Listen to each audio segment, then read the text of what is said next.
আসসালামু আলাইকুম। নারায়ণগঞ্জ সরকারি মহিলা কলেজে সমাজকর্ম অনার্স তৃতীয় বর্ষের শিক্ষার্থীদের ঈদ মোবারক।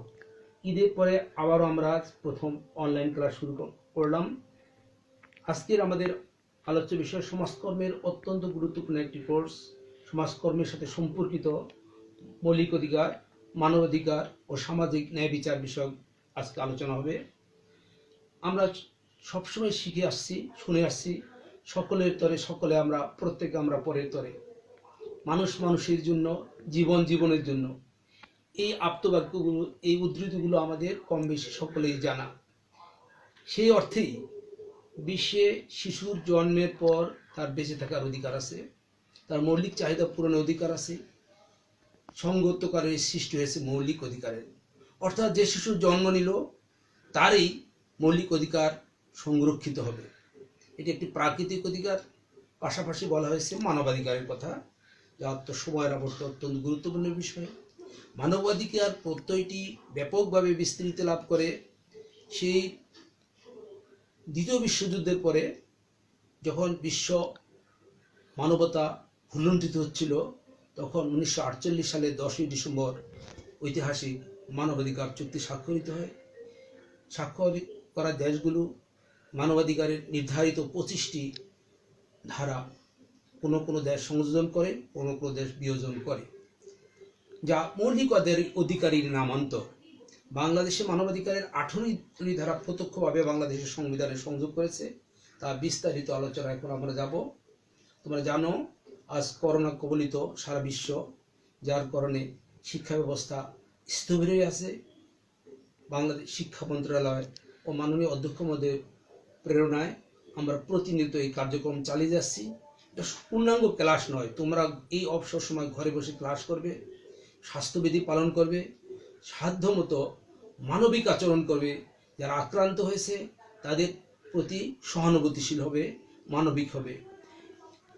আবারও সুস্বাস্থ্য রক্ষার আহ্বান জানিয়ে আমরা শুরু করছি আজকের মূল কার্যক্রম। বিষয় হচ্ছে মৌলিক অধিকার। শুরুতে বলছিলাম একটি প্রাকৃতিক অধিকার, জন্মগত অধিকার। পৃথিবীর সকল মানুষেরই ধর্ম, বর্ণ, দেশ, ভৌগোলিক অবস্থা নির্বিশেষে এই অধিকার অবশ্যই সুপ্রতিষ্ঠিত থাকতে হবে, যা একটি রাষ্ট্র তার সংবিধানে সংযোজন করেছে। আমরা ভূমিকা যে কথা বলবো তার আলোকে বলা হয় যে বেসিক হিউম্যান রাইটস এবং বার্থ রাইটস অফ ম্যান, অর্থাৎ একই কথা প্রায়, যার মৌলিক অধিকার, মানবাধিকার, জন্মগত অধিকার। সাধারণ একটি ধারণা তোমাকে অবশ্যই উপস্থাপন করতে হবে। সেক্ষেত্রে আমরা বলবো মৌলিক অধিকার হলো সেসব অধিকার যা মানুষের সুন্দর জীবনের আবশ্যিক অবস্থা নিশ্চিত করে, যার অনুপস্থিতিতে মানুষের সুষ্ঠু জীবনযাপন ও বিকাশ ব্যাহত হয়। এই আলোচনায় যে বিষয়গুলো আমরা পাবো, মানবাধিকারটা হচ্ছে, মৌলিক অধিকারটা হচ্ছে প্রাকৃতিক, আর এটি হচ্ছে সাংবিধানিকভাবে সংরক্ষণ করা হয়, এবং জন্মগত। এই অধিকার রাষ্ট্র দিয়ে থাকে। আরও কি বলা হয়েছে, একদম ইউনিভার্সাল ডিক্লারেশন অফ হিউম্যান রাইটসে বলা হয়েছে, যার 8 নং অনুচ্ছেদে বলা হয়েছে, সেসব কার্যাদির ফলে সংবিধান বা আইন কর্তৃক প্রদত্ত মৌলিক অধিকারসমূহ লঙ্ঘিত হয়, সেসবের জন্য উপযুক্ত জাতীয় বিচার আদালতের মাধ্যমে কার্যকর লাভের অধিকার প্রত্যেকের রয়েছে। অর্থাৎ তুমি যদি অধিকার থেকে বঞ্চিত হও, জাতীয় বিচার বিভাগ, আন্তর্জাতিক আদালতের মাধ্যমে এই অধিকার সংরক্ষণ করা যেতে পারে, অধিকার পাওয়া যেতে পারে। বাংলাদেশের বিশিষ্ট রাষ্ট্রবিজ্ঞানী এবং 2জন সমাজবিজ্ঞানীও, ডক্টর পাটোয়ারি ও আখতারুজ্জামান কি বলছেন, মৌলিক অধিকার হলো সেই সকল প্রাকৃতিক অধিকার যেগুলো কোনো ব্যক্তি তার দেশের নাগরিক হিসাবে ভোগ করে থাকে, যেগুলো নারী পুরুষ নির্বিশেষে সকলের জন্য উন্মুক্ত। যেটা আমি ভূমিকায় বলেছিলাম যে জাতি, ধর্ম, বর্ণ নির্বিশেষে এটা একটি জন্মগত অধিকার। এখন প্রশ্ন, তাহলে মৌলিক অধিকারে আমরা কি কি বৈশিষ্ট্য খুঁজে পেলাম? মৌলিক অধিকার প্রধান বৈশিষ্ট্য হচ্ছে, মৌলিক অধিকারগুলো অবশ্য প্রকাশ্যভাবে সরকারি ক্ষমতার উপর সীমারেখা টেনে দেয়, যাতে সেগুলোর উপর কোনোভাবে হস্তক্ষেপ না করতে পারে। অর্থাৎ সরকার বলে দিয়ে উল্লেখ করে দেবে তার সংবিধানে, এগুলো হচ্ছে মৌলিক অধিকার। কোনো মৌলিক অধিকার কোনো অবিচ্ছেদ্য অধিকার, এটা প্রত্যেকেই অধিকার ভোগ করবে, এটা কোনোভাবেই তাকে বঞ্চিত করা যাবে না। মৌলিক অধিকারগুলো সংবিধানে লিখিত বা অলিখিত দুটি রূপে থাকতে পারে। সংবিধান উল্লেখ থাকবে, থাকতে পারে, আবার অলিখিতভাবে থাকতে পারে। মৌলিক অধিকার আরেকটা বৈশিষ্ট্য আমরা বলবো, মৌলিক অধিকার আইন এবং সংবিধান কর্তৃক প্রদত্ত, যা বারবার বলা হয়েছে, সংবিধান উল্লেখ থাকে, এটা আইন দ্বারা এটা তোমাকে অধিকার সংরক্ষণ করা থাকে। মৌলিক অধিকার বলে বিচার ব্যবস্থা বা অন্য কোনো ব্যবস্থার বলবৎ করা হয়। এই হচ্ছে মৌলিক অধিকারের মূল কথা বা মৌলিক অধিকারের বৈশিষ্ট্য। এখানে আরেকটি বিষয় চলে আসছে, মানবাধিকার। শুরুতে বলেছিলাম মানবাধিকার 1948 সালে প্রণয়ন করা হয় মানুষের অধিকার সংরক্ষণের জন্য। বিশ্ব বিবেক সম্মিলিতভাবে এই অধিকার সংরক্ষণ করে নির্ধারণ করে দিয়েছে। মৌলিক অধিকার ও মানবাধিকার প্রায় সমার্থক, তারপর কিছুটা ভিন্নতা রয়েছে।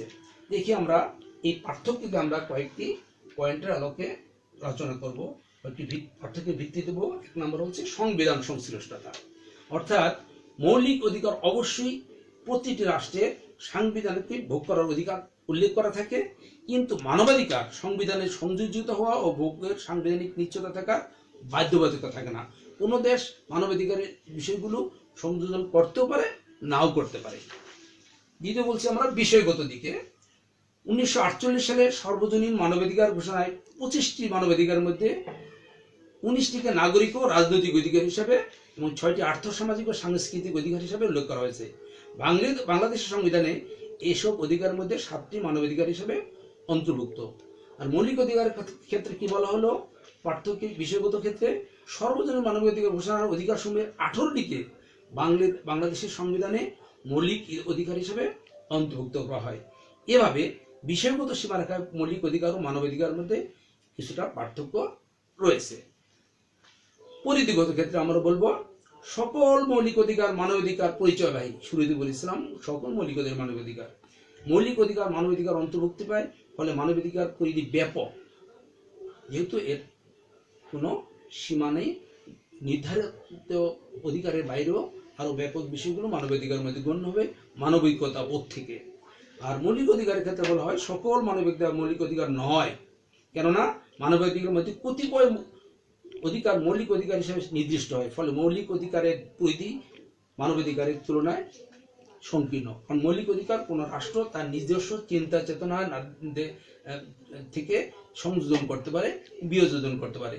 একটি গণতান্ত্রিক সমাজ ব্যবস্থায় মৌলিক অধিকার সাধারণত সংরক্ষিত হয়। গণতান্ত্রিক সমাজ ব্যবস্থায়, গণতান্ত্রিক রাষ্ট্রিক ব্যবস্থায় মৌলিক অধিকারকে সকলে স্বীকার করে। যে দেশে মৌলিক অধিকার যত বেশি স্বীকৃত, কম লঙ্ঘিত হয়, মৌলিক অধিকার দেয়া হয়, সেই দেশটি সবচেয়ে বেশি আমরা গণতান্ত্রিক এবং মানবিক দেশ হিসাবে গণ্য করে থাকি। সার্বজনীনতার ক্ষেত্রে মানবাধিকার সার্বজনীন, সারা বিশ্বের সকল শ্রেণীর সকল মানুষের জন্য, এটি সকল সমাজের সকল মানুষের জন্য প্রযোজ্য। মৌলিক অধিকার সর্বজনীন নয়। শুরুতে বলেছিলাম বিভিন্ন রাষ্ট্র মৌলিক অধিকারের নিজস্বভাবে নির্ধারণ করে থাকে, মানবাধিকারের সকল বিষয়ে তারা সংরক্ষণ করে না কিংবা প্রয়োগ করে না। এটি দেশের নাগরিকের অধিকার প্রতিষ্ঠা সংগ্রহণ করে থাকে। তোমরা বই থেকে আরো বিস্তারিত পড়বে, তাও আমরা কিছু আলোচনা করছি। প্রকৃতি মানবাধিকার ও মানুষের অধিকার, মানুষ হিসাবে প্রাপ্য অধিকার। শুরুতে বলেছিলাম রাইটস অফ হিউম্যান বিং, মানুষ হিসেবে তার এটা পাওয়ার অধিকার আছে। মৌলিক অধিকার নাগরিকের অধিকার, অর্থাৎ রাইটস অফ সিটিজেন। তুমি যেখানে জন্ম নিয়েছো, যেমন তোমার 18 বছর বয়স হয়েছে, তোমার চাকরির বয়স হয়েছে, তুমি অবশ্যই ধর্মবর্ণ নির্বিশেষে আবেদন করতে পারবা। তোমার নির্ধারিত শিক্ষাগত যোগ্যতা আছে, সংশ্লিষ্ট পদে তুমি আবেদন করতে পারবে। তোমার ভোটাধিকার থাকবে নির্দিষ্ট সময়ে। এগুলো তোমার এক মৌলিক অধিকার, কারণ তুমি ওই দেশে জন্ম নিয়েছো, জন্মগত বাদে তোমার সার্টিফিকেট সনদ পাওয়ার অধিকার, সকল শিক্ষা প্রতিষ্ঠানে পড়ার অধিকার, তোমার জমি কেনার অধিকার, তোমার ভোটাধিকারের অধিকার, এগুলো মৌলিক অধিকারের বিষয়, যেহেতু তুমি যে কোনো দেশে যে দেশে নাগরিক হও না কেন। আইনগত ক্ষেত্রে আন্তর্জাতিক আইনের আওতায় গৃহীত বিস্তৃত হয়। মানবাধিকার লঙ্ঘন করা হলে আন্তর্জাতিক আদালত সহ বিভিন্ন ক্ষেত্রে বিচারের ব্যবস্থা থাকে। বিভিন্ন মানবাধিকার সংগঠন এবং রাষ্ট্র এর ক্ষেত্রে বাস্তবায়ন করার জন্য প্রয়াস চালায়, কিন্তু কোনো ব্যক্তিগতভাবে এটা কোনো দেশ কোনো ব্যক্তির ক্ষেত্রে নাও করতে পারে। দেশের সংবিধানের আওতায় গৃহীত বিস্তৃত, এটা যদি সংবিধান উল্লেখ করে তাহলে সেই সকল সরকারসমূহ মানবাধিকার পালন করতে পারে। অনেক দেশই করে না, যেখানে মানবাধিকার দেশ বিশ্বে অনেক দেশ আছে যেখানে মানবাধিকার লঙ্ঘিত হচ্ছে।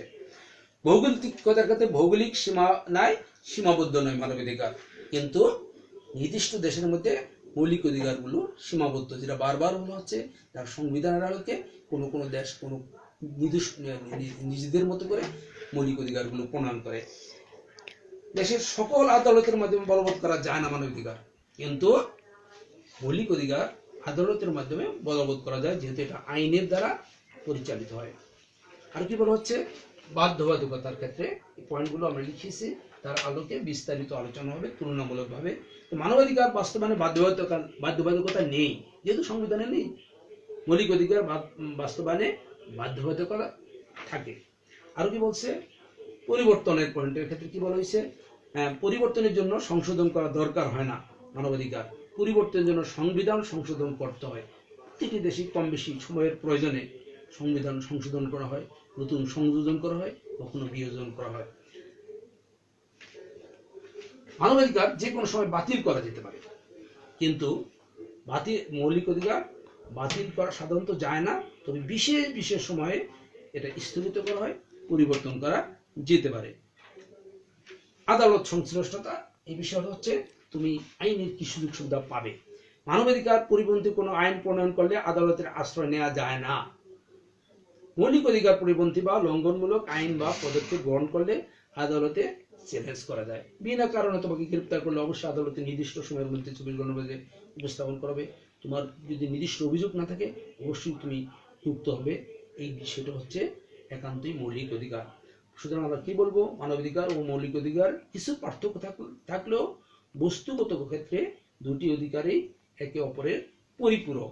অর্থাৎ সকল মানবাধিকারেই মৌলিক অধিকার অন্তর্ভুক্ত হওয়ার কথা, কিন্তু সকল মৌলিক অধিকারই মানব অধিকার। সুতরাং আমরা বিশ্ববাসী সকলে মানবাধিকার বলবৎকরণ, মানবাধিকার রক্ষায় সচেষ্ট থাকব, এই প্রত্যাশা করছি। তোমরা সুস্থ থাকো। আবারও নতুন ক্লাসে কোনো একদিন কথা হবে। এবং তোমরা নারায়ণগঞ্জ সরকারি মহিলা কলেজের ফেসবুক আইডি থেকে যে কোনো সময় এই ক্লাসগুলো তোমরা নিজেদের মতো দেখতে পারবে, শোনার সুযোগ পাবে। এবং যে কোনো প্রশ্ন থাকলে তোমরা কমেন্টসে কিংবা মেসেঞ্জারে আমাদের প্রশ্ন করতে পারো, তাতে সহজ হবে। আবারও বলছি, এই অনলাইন ক্লাস ব্যাপক বিস্তৃতে আলোচনা করা সম্ভব হয় না। অবশ্যই তোমরা নিজেরা মূল বই পড়বে, ব্যাপক পড়াশোনা করবে। যত পড়বে ততই শিখবে। পড়াশোনার কোনো বিকল্প নাই। পড়াশোনা হচ্ছে কন্টিনিউয়াস প্রসেস, চলমান প্রক্রিয়া। না পড়াশোনা করলে ভুলে যাবে এবং নতুন করে লিখতে পারবে না। আর সময় খুব স্বল্প হবে, শিক্ষাবর্ষগুলো অবশ্যই সংক্ষিপ্ত হয়ে যাবে। সুতরাং তোমাদেরকে সবসময় পড়াশোনার সাথে থাকতে হবে। সুন্দর জীবন করো, পরিচ্ছন্ন থাকো এবং স্বাস্থ্যবিধি পালন করো। আল্লাহ হাফেজ।